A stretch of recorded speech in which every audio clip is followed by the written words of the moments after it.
بسم اللہ الرحمن الرحیم۔ السلام علیکم۔ میاں والی کے ایک ہسپتال میں عورت کا ملاپ زور سے کروایا جا رہا ہے۔ یہ ملاپ کیوں کروایا جا رہا ہے اور کون کروا رہا ہے؟ ایسا راز جو آپ پہلے نہیں جانتے ہوں گے۔ میرا نام رابعہ ہے اور میں میاں والی کی ایک ریسرچ لیبارٹری میں بطور نرس کام کرتی ہوں۔ ویسے تو مجھے اپنے کام سے بے حد محبت ہے اور میں بہت ایمانداری سے کام کرتی ہوں، لیکن اب لیبارٹری میں کچھ ایسے واقعات ہو رہے ہیں کہ میرا دل کرتا ہے کہ میں یہ کام چھوڑ دوں۔ ڈاکٹر کو مسیحا بھی کہا جاتا ہے، لیکن میں ان مسیحاؤں کی اصلیت سے واقف ہو چکی ہوں۔ اس پیشے سے میں بالکل بیزار ہو گئی ہوں، لیکن کام کرنا میری مجبوری ہے کیونکہ میرے گھر کا خرچ میری نرس کی نوکری کی وجہ سے ہی چلتا ہے۔ میں اپنی نوکری کو لے کر بہت خوش تھی، بہت مطمئن تھی۔ پھر ہماری لیبارٹری میں کچھ ایسا ہونا شروع ہوا کہ میں دیکھ کر پاگل ہی ہو گئی۔ ہماری لیبارٹری میں مختلف قسم کے ٹیسٹ کیے جاتے تھے۔ کچھ بیماریوں کی روک تھام کے لیے بھی تجربات کیے گئے۔ کافی زیادہ بیماریوں کے علاج کے لیے دوائیاں بنانے کا تجربہ کامیاب رہا۔ بہت کم تجربات ایسے تھے جو مکمل نہ ہو سکے۔ میرا دل اس نوکری سے بیزار ہونا تب شروع ہوا جب ہماری لیبارٹری میں کچھ غلط قسم کے تجربات کا آغاز ہوا۔ میرے لیے یہ بہت ہی حیرت کی بات تھی۔ ہم ایک مسلمان ملک میں رہتے ہیں، لیکن اسلام دشمن عناصر مسلمانوں کو غلط ثابت کرنے اور اسلام کے خلاف جانے کے لیے ہمیشہ کوئی نہ کوئی سازش کرتے رہتے ہیں۔ مجھے لگتا تھا کہ یہ تجربات باہر کے ملکوں تک ہی محدود رہیں گے، لیکن تب میں بہت مایوس ہوئی جب ہمارے اپنے ملک پاکستان میں یہ تجربات ہونے اور کچھ ان تجربات کے دوران تنخواہوں میں بھی اضافہ کر دیا گیا تھا۔ مجھے دیگر بونس دیے جانے لگے، جس کی وجہ سے میرے دل میں لالچ آ گیا تھا۔ پھر میرا لالچ بڑھتا ہی جا رہا تھا۔ میں ہر تجربے میں پیش ہوتی۔ میرے ساتھ لیبارٹری میں کام کرنے والی بہت سی نرسز نوکری چھوڑ کر جا چکی تھیں۔ ان کا کہنا تھا کہ ان کا یہ سب کام کر کے ضمیر مطمئن نہیں ہوتا اور نہ ہی وہ خلاف قدرت کچھ ایسے کام میں حصہ لیں گی۔ میں نے ان کا خوب مذاق اڑایا اور انہیں گھر آتے ہی رزق پر دروازے بند کرنے والیاں کہا، جس پر انہوں نے مجھے ٹکا سا جواب دیا کہ رزق اللہ کے ہاتھ میں ہے۔ اگر اللہ نے چاہا تو انہیں اس سے بھی بہتر نوکری مل جائے گی، لیکن وہ اپنے ضمیر کو سلا کر ایسے کسی بھی تجربے میں حصہ نہیں لیں گی جو قدرت کے قوانین کے ہی خلاف ہو۔ میں دل ہی دل میں ان پر خوب ہنستی رہی، لیکن میں نہیں جانتی تھی کہ کچھ عرصے میں میرا ضمیر بھی مجھے بری طرح ملامت کرنے والا ہے۔ آج پھر سے لیبارٹری میں وہی گناہ کا کام سر انجام دیا گیا تھا۔ ایک بار تجربے میں فیل ہونے کے بعد دوبارہ ایک تجربہ کیا جا رہا تھا۔ اب انتظار کرنا تھا کہ 1 مہینے کے بعد اس کا کیا نتیجہ نکلتا ہے، اور 1 ماہ بعد نتیجہ بالکل مثبت نکلا تھا۔ عورت حاملہ ہو گئی تھی اور اس کے پیٹ میں ایک انسانی بچہ نشوونما پا رہا تھا۔ اصل میں اس عورت کی کہانی اس طرح تھی کہ اسے حمل نہیں ٹھہرتا تھا۔ جب شوہر اور بیوی دونوں کے ٹیسٹ کروائے گئے تو اس کا مرد بچہ پیدا کرنے کے لیے نااہل نکلا تھا۔ ہماری لیبارٹری کے سائنسدانوں نے اس عورت اور اس کے شوہر سے یہ بات چھپا لی تھی اور اس عورت کا علاج کروانے کے لیے کہا تھا۔ اصل میں عورت ماں بن سکتی تھی، لیکن صرف اپنا تجربہ اس عورت پر کرنے کے لیے اسے جھوٹ بولا گیا تھا، اور علاج کرنے کے بہانے اس عورت کی کوکھ میں شوہر کے بجائے کسی اور آدمی کا مادہ تولید ڈالے گئے تھے، جس کا 1 ماہ کے بعد درست نتیجہ نکلنا تھا۔ وہ عورت حاملہ ہو گئی تھی اور اس کے پیٹ میں اس کے شوہر کے بجائے کسی اور کا بچہ نشوونما پا رہا تھا۔ میں اور میری سینئرز ڈاکٹرز ہم سب اپنے تجربے کی کامیابی پر بہت خوش تھے۔ ہم نے جزا سزا کے بارے میں نہیں سوچ رکھا تھا۔ ہم جانتے تھے کہ اس طریقے سے لاکھوں روپے کمائے جا سکتے ہیں، اور کمائی کا آغاز ہو چکا تھا۔ وہ عورت اور اس کے شوہر نے ہمیں 4 لاکھ روپے دیے تھے، جو اس کا علاج کرنے کے بہانے ان سے پیسے لیے گئے تھے وہ الگ تھے۔ اگر ہماری کمائی اسی طرح سے ہوتی رہتی تو بہت جلد ہم سب کروڑ پتی بن جاتے۔ اپنا حصہ لے کر میں بھی بہت خوش تھی۔ پھر ہماری لیبارٹری میں یہ کام عام ہو گیا۔ ہم عورتوں کی کوکھ میں کسی اور آدمی کے جراثیم علاج کرنے کے بہانے ڈال دیتے تھے، جس سے وہ حاملہ ہو جاتی تھی اور ہمیں ڈھیر پیسے مل جاتے تھے۔ ہماری لیبارٹری کا علاج بہت مہنگا تھا، وہاں صرف کروڑ پتی لوگ ہی آتے تھے، اور اولاد ملنے کی خوشی میں وہ ہمیں لاکھوں روپے دے جاتے تھے۔ ہمارا یہ گھناؤنا اور غیر قانونی کام جاری تھا۔ ہم اپنا کام بہت صفائی سے کرتے تھے اور کوئی ثبوت نہیں چھوڑتے تھے۔ آج میرے سینئرز ڈاکٹر بہت خوش تھے۔ ان کے ہاتھ ایک بہت بڑا کانٹریکٹ لگا تھا جس کی مدد سے وہ لاکھوں میں نہیں بلکہ کروڑوں میں کما سکتے تھے۔ کسی فورن کمپنی نے انہیں لیبارٹری میں ٹیسٹ کرنے کے لیے دیا تھا۔ مجھے ٹیسٹ کی نوعیت کا نہیں پتا تھا کہ وہ کس چیز کا ٹیسٹ ہے، لیکن میں خود بھی بہت خوش تھی کیونکہ اس بار مجھے بھی میرا حصہ لاکھوں میں ملنے والا تھا۔ میں کرائے کے گھر میں رہتی تھی اور ایک بار اگر یہ ٹیسٹ مکمل ہو جاتا اور ہماری لیبارٹری اگر یہ تجربہ کرنے میں کامیاب رہتی تو مجھے میرا حصہ لاکھوں میں مل سکتا تھا، جس سے میں اپنا گھر بنا سکتی تھی۔ ویسے تو میں نے اب تک بہت سارے پیسے جمع کر لیے تھے، لیکن گھر خریدنے کے لیے وہ رقم ناکافی تھی۔ میں نے بنا کانٹریکٹ کی تفصیلات پڑھے اس تجربے میں شامل ہونے کی حامی بھر لی، اور ایک دو سینئرز ڈاکٹر بھی ایسے تھے جو اس تجربے میں شامل نہیں ہو رہے تھے، لیکن اس وقت ان کا اس تجربے سے الگ ہونا میری سمجھ میں نہیں آیا۔ مجھے جب پتہ چلا کہ ہماری لیبارٹری میں یہ تجربہ ہونے والا ہے تو میری آنکھیں پھٹی کی پھٹی رہ گئیں۔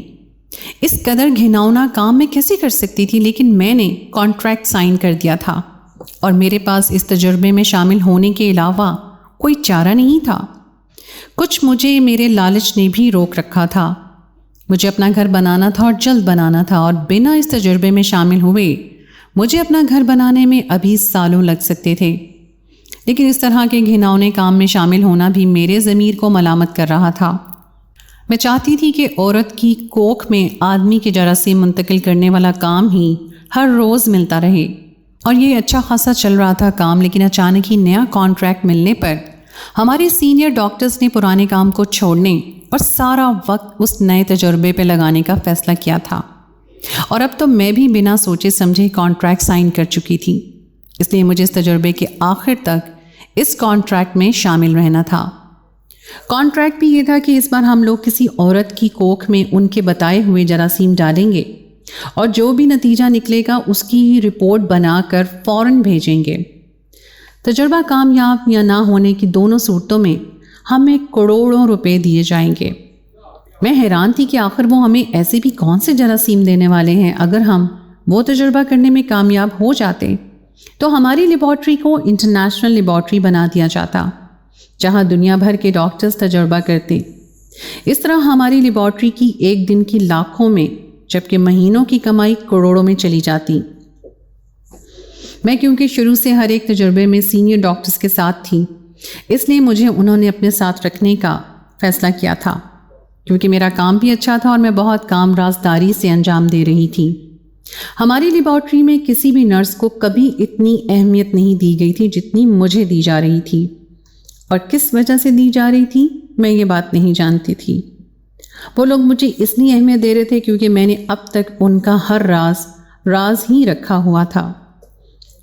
میرے لیے پیسہ ہی سب کچھ تھا، اور اپنے ضمیر کو میں تھپک کر سلا چکی تھی، اور میرے سینئرز ڈاکٹرز کو ایسے ہی ڈاکٹرز نرسز کی ضرورت تھی جو ضمیر کی آواز پر کان نہ دھرتے ہوں۔ ہماری لیبارٹری کے نیچے ایک تہہ خانہ تھا جہاں مختلف چیزیں ناکارہ کر کے پھینک دی جاتی تھیں، اور ایک طرف لیبارٹری کے آلات اور دوسرے کیمیکلز میں محفوظ کرنے کے لیے سرد خانہ بنایا گیا تھا۔ ایک دن مجھے ایک سینئر ڈاکٹر نے بلایا اور سارے کام چھوڑ کر لیبارٹری کے نیچے موجود تہہ خانے کی صفائی کروانے کے لیے کہا۔ یہ صفائی کیوں ہو رہی تھی اور اس سب کا کیا مقصد تھا؟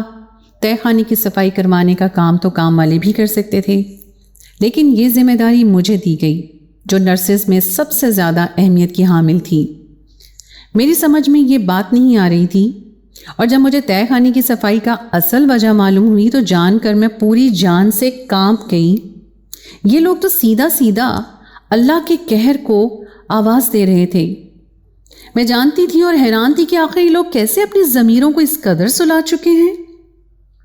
حالانکہ ان سب میں بھی تو شامل تھی۔ میں نے بھی تو پیسے کے لیے غلط صحیح کا سارا فرق بھلا دیا تھا۔ میں تو یہ کام پیسے کے لیے کر رہی تھی، اور میرے سینئرز ڈاکٹرز بھی پیسے کے لیے کام کر رہے تھے۔ لیکن ایک بات میری سمجھ میں نہیں آ رہی تھی کہ فورن کمپنیز ہم سے زیادہ بڑی اور اچھی تجربہ گاہیں رکھتی ہیں۔ ان کے پاس دنیا کے سب سے ذہین ترین ڈاکٹرز موجود ہیں، ان کے پاس موجود ٹیکنالوجی کا دنیا میں کوئی ثانی موجود نہیں ہے۔ پھر انہوں نے اپنے تجربے کرانے کے لیے پاکستان کے ایک چھوٹے سے شہر میاں والی کی لیبارٹری کو ہی کیوں چنا تھا؟ وہ کون لوگ تھے جو ہماری لیبارٹری میں یہ سب تجربے کر کے انہیں کیا فائدہ پہنچ سکتا تھا؟ ان سب باتوں کو سوچتے ہوئے ہی میں نے تہہ خانے کی صفائی مکمل کروائی اور حسب ضرورت سامان کو وہاں اچھے سے اور ترتیب سے رکھوایا، اور سینئر ڈاکٹرز کو تہہ خانے کی صفائی ہونے اور وہاں سارے انتظامات مکمل ہونے کی رپورٹ دے کر نرسز روم میں چلی آئی۔ ڈاکٹر میمونہ ہمارے سینئر ڈاکٹرز میں سے ایک تھیں۔ وہ ایک باپردہ اور نیک ڈاکٹر تھیں۔ اکثر وہ لیبارٹری میں آنے والے غریب لوگوں کے ٹیسٹ اپنی تنخواہ میں سے کروا دیا کرتی تھیں۔ میں انہیں بہت پسند کرتی تھی اور ان کی بہت عزت کرتی تھی، اور وہ سچ میں سراہے جانے کے قابل تھیں کیونکہ ان کی خدمات بے شمار تھیں۔ اس وقت وہ نرسز روم میں بیٹھی ہوئی تھی، میں انہیں دیکھ کر چونک گئی۔ ڈاکٹر میمونہ جب سے ہماری لیبارٹری میں آدمی کے سپرم والے تجربے ہونے شروع ہوئے ہیں تب سے ہی بس اپنے کام تک محدود ہو گئی تھیں۔ انہوں نے کسی بھی تجربے میں شرکت نہیں کی تھی۔ میں نے ان کی طرف دیکھا تو وہ مجھے نڈھال لگ رہی تھی۔ میں نے ان سے ان کی طبیعت پوچھی تو انہوں نے میری طرف عجیب نظروں سے دیکھا، جیسے میں کوئی اچھوت ہوں۔ ان کی نظریں مجھے شرمندہ کر رہی تھیں۔ شاید اندر ہی اندر میں ان کی ایسی نظروں کی وجہ جانتی تھی، لیکن جب میں اپنے ضمیر کو ہی سلا چکی تھی تو ان کی نظروں کی پرواہ کیا کرتی؟ اچانک وہ مجھ سے کہنے لگیں کہ میں اس کام کو چھوڑ دوں۔ میں نے حیرت سے ان کی طرف دیکھا کہ وہ مجھے ایسا کیوں کہہ رہی ہیں۔ ڈاکٹر میمونہ نے کہا کہ وہ مجھے شروع سے ہی پسند کرتی ہیں اور وہ نہیں چاہتی کہ میں برائی کے کسی بھی راستے پر چلوں۔ میں نے ان کی باتیں ایک کان سے سنی اور دوسرے کان سے نکال دیں۔ اس وقت مجھے صرف پیسے کی چمک دمک دکھائی دے رہی تھی، باقی ہر چیز میرے سامنے بیکار تھی۔ پھر چاہے وہ کوئی نصیحت ہوتی، پرانے تعلقات ہوتے، یا میری اپنی پسندیدہ ڈاکٹر جن سے ایک منٹ کے لیے بات کرنا بھی مجھے اپنا اعزاز لگتا تھا۔ اگلے دن میں لیبارٹری میں آئی تو مجھے پتا چلا کہ ڈاکٹر میمونہ لیبارٹری کی نوکری چھوڑ کر ہمیشہ کے لیے اسلام آباد چلی گئی ہیں۔ ان کا جانا میرے لیے ایک بڑا دھچکا تھا، کیونکہ کچھ بھی تھا وہ میری پسندیدہ ڈاکٹر تھیں اور ہمیشہ رہنے والی تھیں۔ انہوں نے اپنی خدمات کی وجہ سے میرا دل جیتا تھا۔ خیر، میں نے اس طرف زیادہ دھیان نہیں دیا کیونکہ تہہ خانے کی صفائی جس چیز کے لیے کروائی گئی تھی اس کی آج رات ڈیلیوری تھی۔ ڈیلیوری رات کے وقت اس لیے رکھوائی گئی تھی تاکہ یہ بات راز رہے اور باہر کسی کو پتہ نہ چلے۔ میں حیران تھی کہ آخر ایسی بھی کیا چیز ہے جس کے لیے اتنے راز و نیاز کیے جا رہے ہیں۔ اور اس رات جب ڈیلیوری آئی تو میں آنکھیں پھاڑے بس ان کی طرف دیکھے ہی جا رہی تھی۔ وہ 25 سے 30 تک کی تعداد میں سور تھے۔ میں حیران ہو رہی تھی کہ آخر سوروں کا ہمارے لیبارٹری میں کیا کام؟ اور جب مجھے ان کا نام اور ان کا کام پتہ چلا تو میں جیسے پاگل ہونے کو آ گئی۔ ہماری لیبارٹری میں اب آدمی کے جراثیم کے بجائے عورت کی کوکھ میں سور کے جراثیم داخل کیے جانے تھے، اور دیکھنا یہ تھا کہ کیا سور کے جراثیم بھی عورت کی کوکھ میں ایسے ہی نشو و نما پاتے ہیں جیسے کہ کسی آدمی کے جراثیم نشو و نما پاتے ہیں۔ اس سب کے لیے فورن کمپنیز نے کروڑوں روپے لگائے تھے۔ میں اسے برے کام کا سوچ کر ہی جی جان سے لرز گئی تھی، لیکن گیا وقت ہاتھ نہیں آتا۔ میں کانٹریکٹ سائن کر چکی تھی اور رقم کا ایک بڑا حصہ لے کر اپنے نئے گھر کے لیے بھی دے چکی تھی۔ اب وعدہ خلافی کرنے کی صورت میں نہ صرف مجھے وہ رقم واپس کرنی پڑتی بلکہ نوکری سے بھی نکال دیا جاتا۔ ایک طرف کنواں تھا تو دوسری طرف گہری کھائی تھی اور میں پھنس چکی تھی۔ جو کچھ بھی تھا سب میں نے اپنی مرضی سے چنا تھا، اور اب میں اس تجربے میں آخر تک مجھے ساتھ رہنا تھا۔ کچھ دن ان سوروں کی دیکھ بھال میری ذمہ رہی، پھر ان کے لیے فوراً سے کیئر ٹیکر بلوا لیے گئے۔ سوروں کا خیال رکھنے کے لیے باہر سے کیئر ٹیکرز کا منگانا عجیب سی بات تھی۔ میں حیران ہوتی تھی کہ ایک خلاف قدرت کام کرنے میں اور پاکستان کی ایک چھوٹی سی لیبارٹری میں کام کروانے میں باہر کی کمپنیز کا آخر کیا مفاد ہو سکتا ہے، لیکن میں یہ نہیں جانتی تھی کہ یہ تو اسلام دشمن عناصر کی سازش تھی۔ وہ مسلمانوں کو قدرت کے خلاف جانے کے لیے اکسا رہے تھے۔ ان کے دلوں سے ایمان کی طاقت نکل رہی تھی اور پیسے کی ہوس بھر رہی تھی۔ تقریباً 2 مہینے تک ان سوروں کی دیکھ بھال ہوتی رہی اور پھر ان کے جراثیم نکالے گئے۔ کچھ دن کے بعد ہماری لیبارٹری میں ایک عورت علاج کے لیے گھر سے آئی تھی۔ اس عورت کو مصنوعی دوائیوں کے ذریعے تھوڑا بہت بیمار کر کے ہماری لیبارٹری میں ہی رکھنے کا منصوبہ بنایا گیا۔ اسے بے ہوشی کی دوا دے کر اس کا علاج کرنے کے بہانے اس کی کوکھ میں سور کے جراثیم ڈال دیے گئے۔ بظاہر تجربہ کامیاب ہوا تھا اور کسی نے کوئی غلطی نہیں کی تھی۔ اب سب کو اس کے نتیجے کا بے صبری سے انتظار تھا۔ اس عورت کی بہت زیادہ دیکھ بھال کی جا رہی تھی اور ساتھ ہی ساتھ اسے ہلکی بے ہوشی کی دوا دے کر دن رات سلایا جاتا تھا۔ اس کا ٹریٹمنٹ تقریباً مفت ہی ہو رہا تھا، کیونکہ ڈاکٹرز نہیں چاہتے تھے کہ زیادہ فیس لینے کی وجہ سے وہ عورت ان کی لیبارٹری سے ڈسچارج ہو کر گھر چلی جائے یا کسی اور کلینک جائے۔ 1 مہینہ تھا کہ ختم ہونے کا نام ہی نہیں لے رہا تھا۔ سب سینئرز ڈاکٹرز اور مجھے بے صبری سے اس تجربے کے نتیجے کا انتظار تھا۔ ایک دن 10 دن کے برابر لگ رہا تھا، کیونکہ نتیجے کی کامیابی کی صورت میں ملنے والی کروڑوں کی رقم اب ہم اپنی کھلی آنکھوں سے بھی دیکھتے تھے۔ لمبے انتظار کے بعد مہینے کا آخری ہفتہ بچا تھا۔ ابھی پورا مہینہ اس میں پورا ہونے میں وقت باقی تھا کہ ہم سب کی امیدیں ٹوٹ گئیں۔ وہ عورت حاملہ نہیں ہوئی تھی۔ ہم اپنے تجربے میں بری طرح فیل ہو چکے تھے۔ رپورٹ تیار کر کے باہر کے ملک میں بھجوا دی گئی، جہاں سے 3 دن کے بعد جواب آنا تھا، اور 3 دن بعد جو جواب آیا تھا اس سے ہم سب کی آنکھیں کھلی کی کھلی رہ گئیں، کیونکہ ہمیں کروڑوں کی رقم سینڈ کر دی گئی تھی اور اپنے تجربے کو دوبارہ دہرانے کے لیے کہا گیا تھا۔ میرا حصہ بھی لاکھوں میں تھا۔ میں اپنے گھر کے لیے بہت خوش تھی۔ میرے ضمیر نے جو تھوڑی بہت مجھے ملامت کرنا شروع کی تھی وہ اب بھی ختم ہو چکی تھی۔ پھر ہماری لیبارٹری میں ایک کے بعد ایک بہت سارے تجربے کیے گئے، لیکن سب کا رزلٹ ایک جیسا ہی تھا۔ کسی بھی عورت کو حمل نہیں ہوا تھا۔ عورت کو حمل ہو جانے کی صورت میں بچے کا جائزہ لیا جانا تھا کہ وہ کسی انسان کا بچہ ہوگا یا سور کا بچہ ہوگا، یا پھر انسان اور سور دونوں کی خصوصیات والا ہوگا۔ ایک کے بعد ایک تجربے ناکام ہونے لگے، لیکن میں یہ دیکھ کر حیران ہو جاتی کہ ہمارے ہر ناکام تجربے کے بعد بھی ہمیں کروڑوں کی رقم دی جاتی اور اپنے تجربے کو جاری رکھنے کے لیے کہا جاتا۔ اب تو یہ دیکھ کر میں بھی پریشان تھی کہ آخر باہر کے لوگوں کو ایسا بھی کیا مل جاتا رہا ہے اس تجربے سے کہ وہ کروڑوں روپے یوں ہی لوٹائے جا رہے ہیں، اور جو وجہ ان سب کے پیچھے تھی وہ میرے پاؤں سے زمین نکالنے کے لیے کافی تھی۔ وہ اسلام دشمن عناصر تھے اور ہمیں روپے پیسے کی لالچ میں ڈال کر ہمارے دلوں سے قوت ایمانی نکال دینا چاہتے تھے، اور ہم سب بے وقوف بنے آنکھیں بند کیے ان کے بتائے راستے پہ چل رہے تھے۔ ہمارا اس بار کا تجربہ بھی پچھلی بار کے تجربوں کی طرح ناکام رہا تھا۔ 3 دن بعد ہمیں کروڑوں روپے اور نیا آرڈر ملا تھا، اور جو آرڈر ہمیں ملا تھا وہ یہ سب کرنا یا اس سب میں شامل ہونا میرے لیے ممکن نہیں تھا، کیونکہ میں اپنے ضمیر کی مار سہ کر ادموئی ہوتی جا رہی تھی۔ میرا دل کرتا تھا کہ میں نوکری چھوڑ دوں اور کہیں دور بھاگ جاؤں۔ جو گھر میں نے لیبارٹری سے ملنے والے پیسوں سے لیا تھا وہ کاٹ کھانے کو دوڑتا تھا۔ میرا دل کر رہا تھا میں اس گھر کو آگ لگا دوں۔ مجھے کسی بھی پل سکون نہیں آتا تھا۔ ہر وقت دل میں ایک بے چینی اور بے سکونی سی محسوس ہوتی تھی۔ میں نے نمازیں پڑھنے کی کوشش کی تو میرا نمازوں میں بھی دل نہ لگا۔ میرا دل ہر وقت بھرا رہتا اور میں چاہتی تھی کہ میں دھاڑے مار مار کر روتی رہوں، اور میں نے سوچ لیا تھا کہ جو تجربہ کرنے کا نیا آرڈر ملا ہے میں اس میں بالکل بھی شریک نہیں ہوں گی، چاہے اس کے لیے مجھے اپنی نوکری کیوں نہ چھوڑنی پڑے۔ اس بار سور کے جراثیم عورت کی کوکھ میں داخل کرنے کے بجائے ڈائریکٹ عورت اور سور کا ملاپ کروانے کا آرڈر ملا تھا، اور 100 کروڑ روپے کی خطیر رقم بھی بھیجی گئی تھی، جس میں سے میرا حصہ تقریباً 8 کروڑ روپے تھا۔ لیکن وہ پیسہ مجھے ایسے لگ رہا تھا جیسے کوئی سانپ ہو اور مجھے کھانے کے لیے پورا منہ کھول کر تیار بیٹھا ہو۔ تجربہ کچھ دن بعد کرنا تھا۔ اسی بے بسی میں دن گزر رہے تھے کہ ایک دن بازار میں مجھے ڈاکٹر میمونہ مل گئیں۔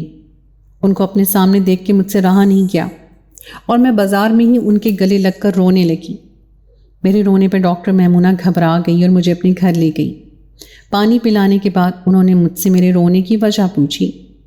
میں نے انہیں اپنے ضمیر کی ملامت اور لیبارٹری میں ہونے والے نئے تجربے کے بارے میں سب کچھ سچ سچ بتا دیا۔ اس پر وہ کتنی دیر چپ رہی اور انہوں نے مجھ سے پوچھا کہ میں کیا چاہتی ہوں۔ میں نے ان سے کہا کہ میں بس لیبارٹری کی نوکری چھوڑ دینا چاہتی ہوں، جس پر انہوں نے مجھے نوکری چھوڑنے سے منع کیا اور کہا کہ اگر میں اپنی ضمیر کی ملامت سے آزاد ہونا چاہتی ہوں تو یہ تجربہ نہ ہونے دوں اور کچھ ایسا کروں کہ سینئرز ڈاکٹرز کا چہرہ دنیا کے سامنے بے نقاب ہو جائے۔ میں چپ چاپ اٹھ کر گھر آ گئی۔ آج ہماری لیبارٹری میں سور اور عورت کا ملاپ کروایا جانا تھا۔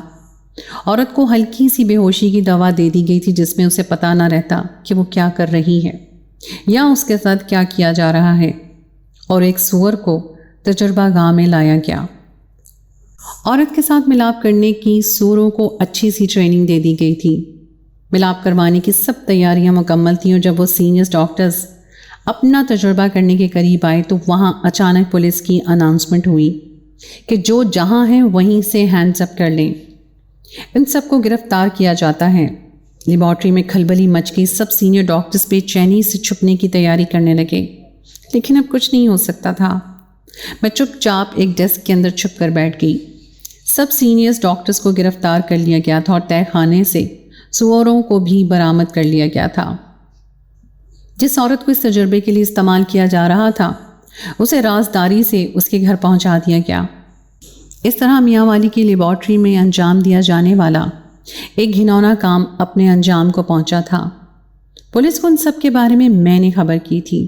کچھ ڈاکٹر میمونہ نے بھی میرا ساتھ دیا تھا اور پولیس تھانے میں رپورٹ درج کرانے اور اس رپورٹ کو راز رکھنے میں انہوں نے میری بہت مدد کی تھی، لیکن میں نہیں جانتی تھی کہ آگے جا کر پولیس کو اطلاع کرنے کے بارے میں میرا نام سینئرز کو پتہ چل جائے گا اور یہی بات میری جان کے لیے بھی خطرہ بن جائے گی۔ پولیس نے مجھے وہاں دیکھ کر بھی جان بوجھ کر چھوڑ دیا تھا کیونکہ اس خبر کو ان تک پہنچانے والی میں تھی، لیکن سینئرز ڈاکٹرز میں مجھے گرفتار نہ دیکھ کر اس سارے تجربے کے ماسٹر مائنڈ یہ بات سمجھ چکے تھے کہ یہ خبر میں نے پولیس تک پہنچائی ہے۔ مجھ پر جان لیوا حملے ہونے لگے اور کوئی نہیں جانتا کہ حملے کون کروا رہا ہے۔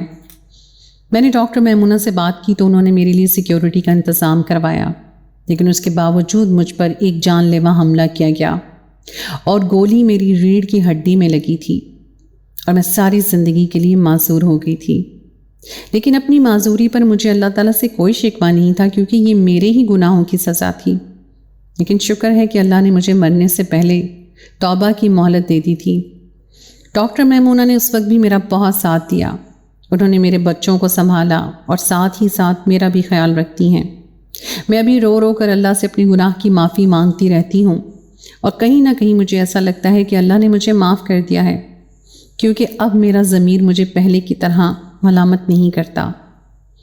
اس کہانی سے ہمیں سبق ملتا ہے کہ پیسے کے لالچ میں ہمیں خلاف قدرت کام سر انجام نہیں دینا چاہیے، ورنہ تباہی ہمارا مقدر بنا دی جاتی ہے، اور کبھی بھی اپنے ضمیر کی ملامت کو نظر انداز نہیں کرنا چاہیے، ورنہ ضمیر ہم سب سے ہماری زندگی بھر کا سکون چھین لیتا ہے۔ ضمیر جاگ ہی اٹھتا ہے ہو اگر زندہ، کبھی گناہ سے پہلے کبھی گناہ کے بعد۔